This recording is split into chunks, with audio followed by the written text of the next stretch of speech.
Well, hello everyone. Coming into the final stretch of IT3120. Hope everything is going well and going smoothly.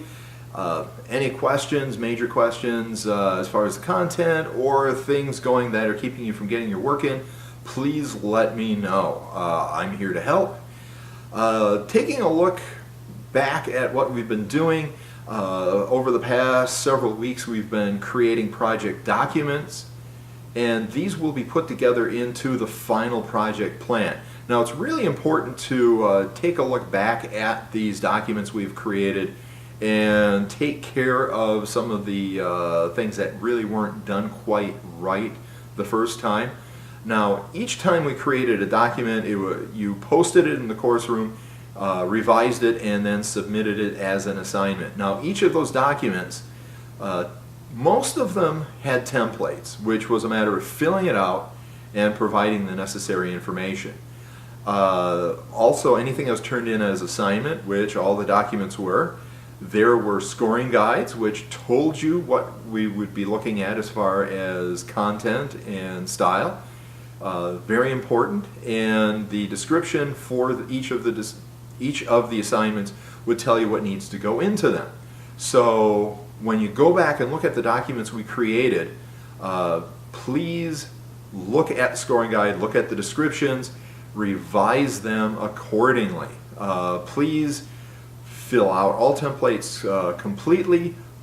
Please put any sections in complete sentences, especially look at things like the risk matrix, which when you describe a possible risk, please write that in a complete sentence because it will help you complete your thought. I do have to mention that there has been some pretty odd things as far as what could be interpreted based on some of the very short phrases that were put into things such as that.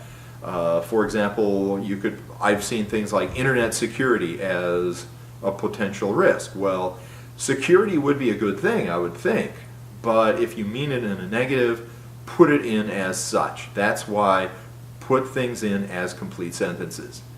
Now this week we have the Unit 9 discussion 2, which I've had a few questions on.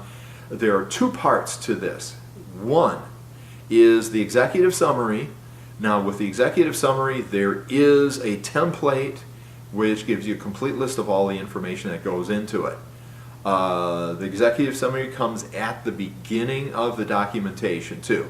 Now the executive summary is a summary of all of the things that go into that documentation. It would be a short version. So an executive could come, take a look at that executive summary, see what the project is about, and see whether or not it's worth reading the rest of the documentation. So it is a short version of your documentation. Please follow that description for the executive summary quite closely and write things in as complete sentences. That will keep things quite clear.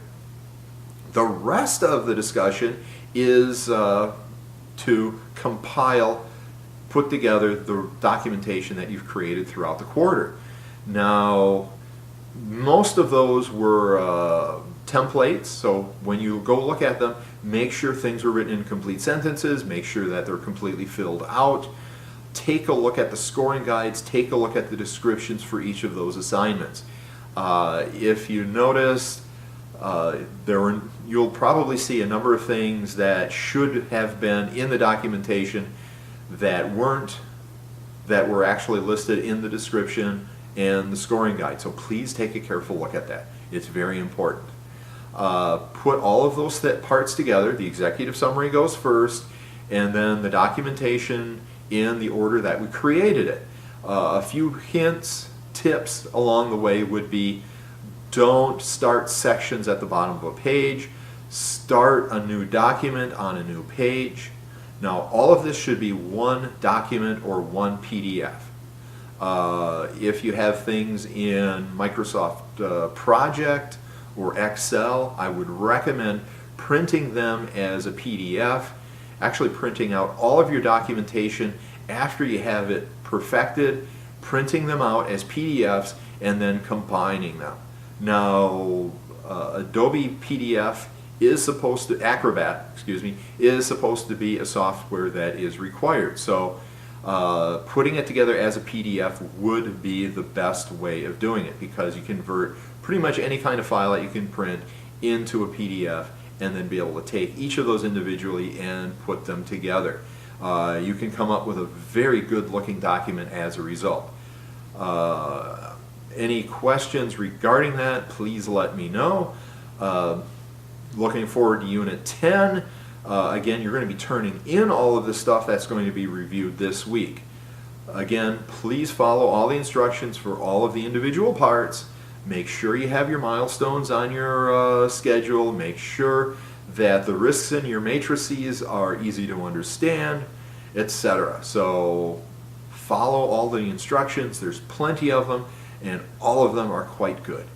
If you have any questions, please ask me.